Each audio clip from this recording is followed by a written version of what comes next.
What's going on? Today's episode, I'll be walking you through where I've been, new projects coming, along with my favorite tricep exercises at the moment. So first things first, I've been working more virtually, so with the online coaching, PG.Coaching brand, and I really like the blend that I have, where I have around 75% of my clients are online, and I have the other quarter that's in person. So I still get that human interaction, but I also have more flexibility with the online coaching and working with a mentor. So things are working a lot better, have better systems in play and helping clients get results faster. And we're just not skipping steps, we're accelerating the process, but it's a really good blend I got going on. With that being said, with that, it came a little bit of a sacrifice where I've been putting my YouTube channel a bit on the back burner and I haven't been as consistent with the posts. I've been reflecting more on, what I stand for, what I want to place in the fitness space on YouTube, and it's becoming more and more clear of types of messages I want to put out and just what I want to be remembered for, what I want to be known for with the channel.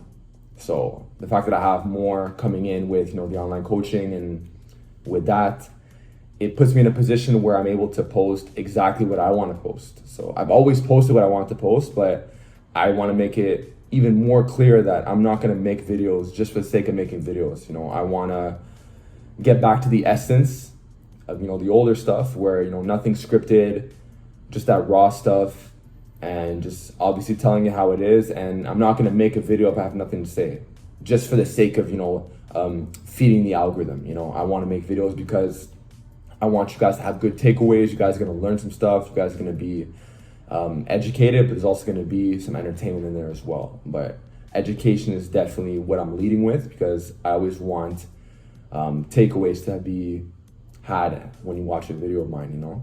So that's that. It's going really well. But then I also got my products. So these products are coming very soon. I'm not going to give you tons of details, but all you need to know is that it's going to be very in-depth programs. So it's not necessarily coaching. It's like coaching is a separate service of mine. But the products that are coming are going to be very in-depth. We're going to have videos for every single lift. So an in-depth exercise library, and you're going to have selections. So you could train, for example, if you wanted 2 days a week, you want 3 days a week, 4 or 5 day split, you could pick one of those, and it's going to have a lot of structure, but you can follow it at your own pace on the training end of things. So I'm going to hold it in a bit longer. I don't have like announcement dates I'm going to give you guys and stuff like that, but just know that it's coming. It's something special. It's very big, and it's really going to help out a lot of people. So now on to the tricep training section of the video. I just want to give a shout out to, Basement Bodybuilding, GVS, obviously guys like Alex Leonidas. As far as arm training is concerned, arm training has really been something that has fired me for the last couple years. Ever since I started training, like that always lit a fire under me, just getting bigger arms. If I take it back to the roots, that was always like a big insecurity of mine, and I've been able to get bigger arms despite having extremely long arms. However, there's still room for growth. When I see guys like GVS who like sporting like 19-inch arms, like that fires me up.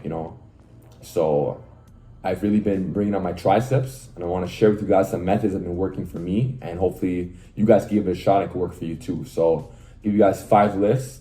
So the first one is actually inspired by GVS, okay? And I actually used to incorporate this one in the past, but I've added little spins on it myself that I feel like make it even better for myself personally. So in the past, I've spoken about incline pushdowns, okay? Incline pushdowns, they're a good lift, but I just don't like the setup. I don't like having to drag a bench to a cable station. And then I also spoke about push downs with a dip belt.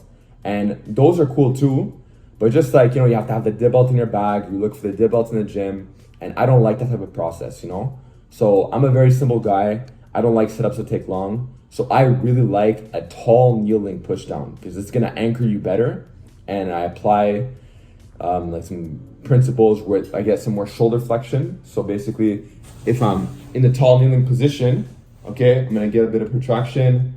I'm not gonna arch my back, okay, and I'm basically gonna let my elbows rise a little bit, okay, so I could get more stretch in the long head, and then I basically just push it down. And I do this with all my tricep lifts, with a slower eccentric, I just like it better. I don't like to rush my eccentrics on arm training, especially. I feel like it's more elbow friendly. I feel like I get better pumps. I feel like I get better, more out of less weight, and you can still handle good loads with slower tempo. I actually feel like I'm just as strong with slower tempo because long term, my joints just feel better.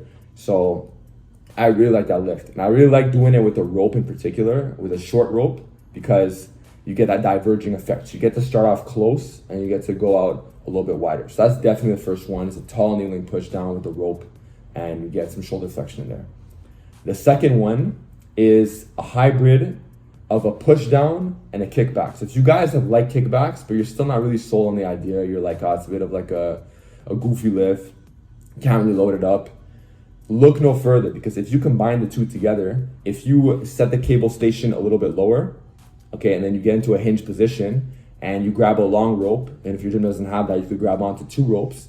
What happens is you could keep the elbows by your side in the hinge position, okay? And now you can get a slight bit of shoulder flexion if you want. If you want to stay stationary, that's fine too. And you just do the kickback motion. And you could get the triceps really short on this. So that's why I really like it. It's really a range of motion that a lot of people don't get to experience much. So I really like to have that in the plan. So I'll do the tall kneeling push down on one day, on my push day, and I'll have the kickback / push down variation on my upper body day. So I'm hitting my triceps twice a week. I do higher reps, anywhere from 10 to 15 repetitions, perfectly fine. If you want to go as high as 20, that works too. Okay, now another one I really like is a neutral grip dumbbell skull crusher. And you could do these on the floor, or you could just do them feet elevated on a bench. Either one works. Me personally, I'm just doing a feet elevated on a bench. I like it because I can't arch my back as much, so I can't use many of those strategies to lift as much weight. I like to reach on it. I like a slow tempo. And the fact that it's neutral grip feels very elbow friendly for me. It feels way better on my elbows than like a barbell or an easy bar. And the dumbbells still work very well. Still a very badass lift. And I actually like to get a little bit of a kickback, or should I say a little bit of a rollback. So if I'm bringing the dumbbells down, you could just do this and it's gonna hit a lot of like that lateral head. But I like to just rock back just a little bit because it feels better on my elbows as well. So a lot of my triceps lifts, I'm doing a slight rock back, or like the first one where it's very significant for that long hit. Okay, so that lift, you got good potential on it. It's not unreasonable at all to be doing 40-pound dumbbells, eventually 50s and eventually 60s, especially with the way that I'm doing it. Okay, so then we got the classic dip, okay, very upright. If you guys have been following my channel for a while, you know that I've had a love-hate relationship with dips, but I've been tweaking my form on it. I've been tweaking my tempo. So I go slower on the way down. I get a nice 1-second pause, and I make sure I don't jerk it on the way up. No shrug, no arch in my back. Just keep it really locked in. And I just squeeze my triceps into place. And I do this while keeping a range of motion that feels best for me, which is parallel. So I found in the past I was going a bit too low and just kind of felt weird on my shoulders. So, and I invite you guys to do that too. If you guys feel like there's a lift that you really like, or you have a love-hate relationship with, try playing around with the range of motion a bit, because it really is case by case. Not everybody's meant to do, super deep dips or, ass to grass squats. It's perfectly fine to do a parallel squat. It's perfectly fine to do a parallel dip. And that's not to say I don't have access to that range of motion, because I do. I'm just saying it just feels best when I go to parallel. Okay, and obviously you got a good amount of loading potential on the dip as well. I stay really upright. So I like to look at, if you look at quad training, you want to get a good amount of knee flexion. You want to stay in that range. It's very similar with tricep training. So I want to stay upright and I want to get a good amount of arm bend. So if I'm too hinged forward, it's not the same thing as if I'm more upright and I get more of my forearm touching my bicep in this position here. Okay, so I get a big better stretch on the tricep and I really like it. So the last lift, and this is like an overhead extension, and I really like this variation because I feel like it takes a lot of the shoulders out of it for me. My shoulders tend to dominate on a lot of tricep lifts, so it's a high to low overhead extension in a bent over position. So you just bend over, okay, you're you don't keep your shoulder blades back, so you're gonna protract a little bit, okay, keep it tight with the abs.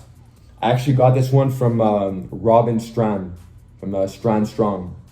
And he's a bodybuilder I really like to watch a lot.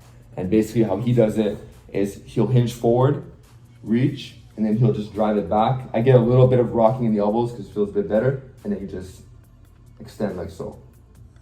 So when you do it like that, you don't need the best overhead mobility, first of all. It takes a lot of the shoulders out of it because it's from a high to a low position.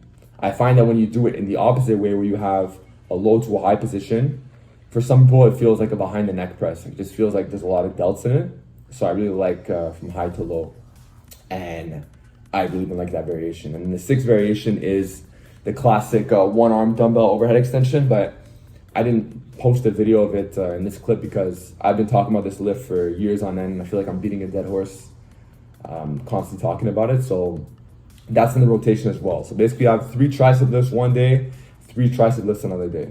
And I do 2 sets each, so it's 6 sets one day, 6 sets another. I like high exercise selection, so I like to hit my triceps from different angles. And to some people that may seem like it's a bit excessive or it's junk volume, whatever the case is, me, I'm having fun with it. I'm getting a pump from different positions, the triceps, and it feels really good for me. So I want to know in the comment section below if you guys are personally doing any of these tricep lifts in your program. I want to know how is your arm development doing. And lastly, I want to know what you guys think about this new style of video. What do you think about this new setup where I just post videos on the screen? And I want to get into more talking videos as well. I want to get back on my talking head stuff, just like in my older videos in the past. So give me your feedback down below. And it feels good to be back. I got a lot of stuff in the pipeline, but just got to be a little bit patient, and it's coming. So let me know what you guys think. See you soon.